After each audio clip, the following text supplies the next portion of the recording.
So are you talking more about a kind of an ideological intervention rather than a street level, like just confronting and face on? No, I mean, I think it has to be ideological at this stage. I mean, there's 4,000 of them. You know, I mean, at this stage, we haven't got any hope in hell of actually. I mean, I take that back. If they said tomorrow that they were going to invade Whitechapel, we would have to, even if we got battered, we would have to kind of physically. Yeah, actually, as a member of Whitechapel Anarchist Group as well, we discussed this quite a lot. If the EDL decided they were going to come into our manor and start stirring up trouble, we would absolutely oppose them.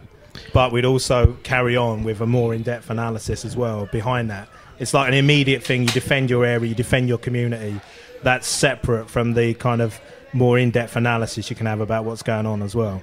Can I just add to that as well, that in some areas where the EDL have had demonstrations, there has been physical reaction to it, mainly with any degree of success, by local youth, like local Asian youth that have come together. And, you know, these are the people that are seeing themselves as being targeted by the EDL, and they will come out on the streets and they will, you know, try and take these guys on. But is physical violence the way to deal with this at this moment? Well, I mean, and what is particularly worrying is, and this hasn't been well publicised, but when the EDL occupied a factory unit in Dudley a couple of weeks ago, which was where there was going to be a mega mosque built, which apparently now planning permission's been pulled.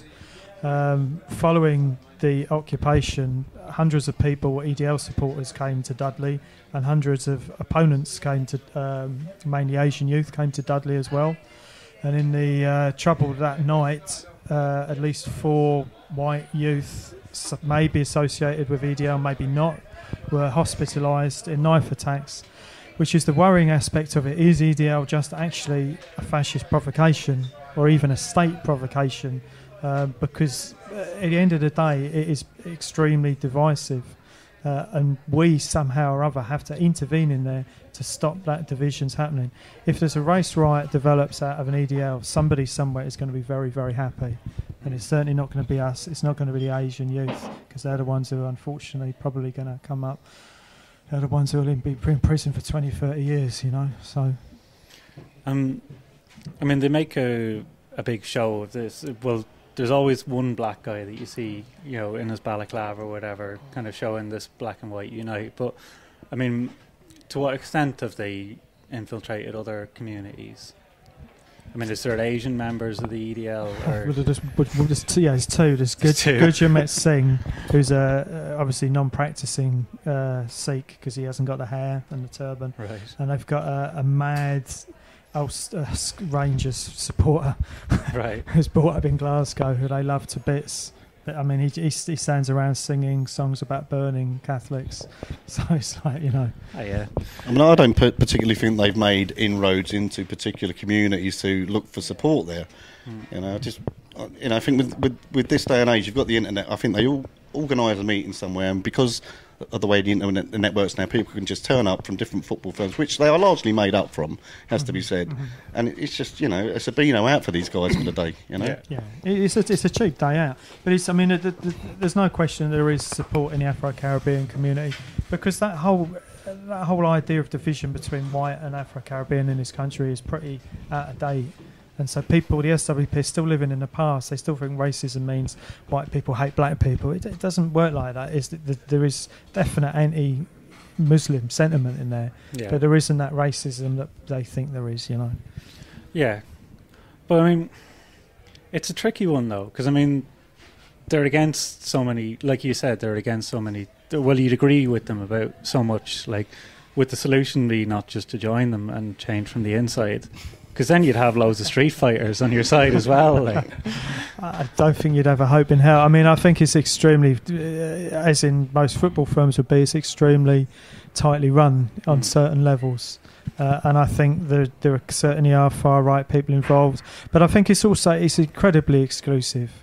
I think there's probably a lot of ex-army people in there. They're people who've had a lot of experiences together, and if they saw anybody who they associate in any way with being lefties coming in, they'd be out. Although on their forums, there's a number of anarchists on their forums, or people who call themselves libertarians, so who haven't been kicked off. Okay. All right. Well, So where do we go from here? I mean, I think their next big gatherings in Newcastle, is it? It's tomorrow, actually, in London. It's tomorrow in London. Yeah, well, it's not on their calendar though. But so, are you going to be? Well, I won't ask if you're going to be there, but where it is. I mean, I think like Glenn said earlier, the fact that their numbers are quite big on any of their demonstrations, it's very hard for us to intervene in any other way other than monitoring how they build and grow at the moment. Yeah. And yeah, we'll have some people there monitoring tomorrow, but there's no way we'd think about intervening. You just haven't got the numbers to do this at the moment. I don't know if we would anyway. So. Well, I mean, that's obviously something we discuss internally, but there's other interesting things that have happened over the last couple of months, which I think personally will maybe lead to some kind of internal splits in their organisation. One of them is their hardcore anti-trade union stance, and their kind of anti-left. I mean, just beyond the kind of rhetoric of, oh, the UAF hate us, therefore we're going to hate communists. They're kind of attacks on groups like the RMT, who genuinely do represent workers and will represent workers in the coming cuts and financial crisis, which the EDL obviously won't do, and their attachment to loyalism as well.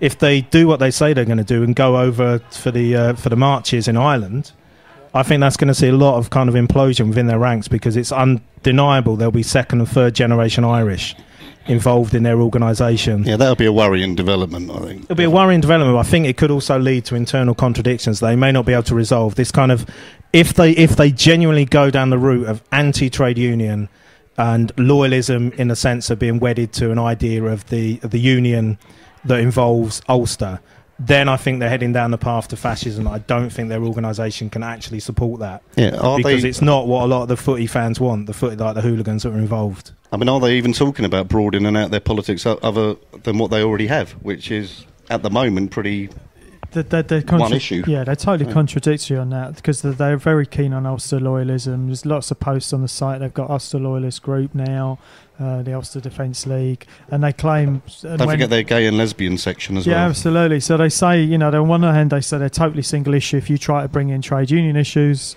but when they want to bring in issues, they're quite apt to bring them in. Right. So I think Keith's absolutely right. The whole, if things hot up in this country generally, they're going to be seen in a situation that, are you defending the bosses? Is that what you're doing? Yeah. Is that really? Is that what you're all about? And they could actually be absolutely sidelined if industrial struggle or community defence or whatever kicks off in this country, and they're just towing the line of defending flag and country against supposed Islam. And that's what we have to be. Yeah, and that's where we have to be doing what we're doing. If we keep on pushing that, people will come across to and see what we're doing rather than be attracted by that. So, yeah.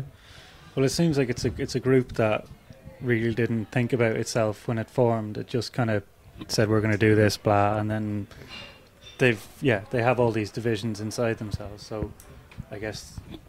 Well, that's something that we can take away from it. Then we have to exploit these divisions and these cracks and make them wider. I think we have to do that, but more importantly than that is we have to go back to the place where we're actually meant to be represented, which is in our communities. And it's only from our communities that we can actually perform a kind of coherent and practical defence against outside groups that want to come in and split those communities.